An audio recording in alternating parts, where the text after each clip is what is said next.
СДС наместо да работи за доброто на граѓаните и да креира нови вредности, крати и стопира. Се што знае да работи СДС е блокирање, укинување и уривање.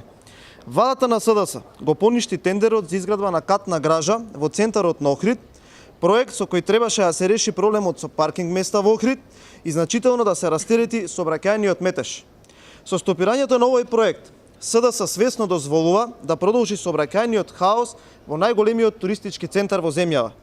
Возачите ќе бидат приморани да ги паркираат автомобилите по улиците и тротоарите, а со тоа да се ставаат во потенцијална опасност и животот на пешаците. Ветуваа промени и решавање на проблемот со сообраќајниот хаос, а сега од кога се на власт гледаме дека тоа биле само лаги и празни ветувања. Очигледно е дека за СДС не се важни капиталните проекти кои се од значење за потребите на граѓаните и на странските посетители кои ја посетуваат земјава, туку важен им е личниот профит и профитот на луѓето блиски до Зоран Заев. Владата на СДС крати од капитални расходи и инвестиции, а се задолжува стотици милиони евра без да објасни каде и за што се трошат парите на граѓаните. Наместо да го направат Охрид пријатно место за охриѓани и за туристите, СДС уште од првиот ден по локалните избори почнаа да се занимаваат со уништувањето на градот како во времето на Александар Петрески.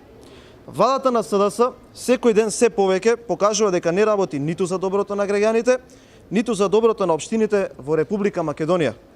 СДС покажа дека нема намера да реализира ништо добро за охриѓани и Охрид, а единствениот проект на оваа расипничка влада ќе биде уништувањето на најголемиот туристички центар во Македонија. Ви благодарам. Ова е наменска пресконференција само за оваа тема. Во текот на денот ќе има повеќе пресконференции кои ќе ги обработат другите теми поврзани со изборите. Ви благодарам. Зашто држите да го не дозволувате прашање? Кој те баш што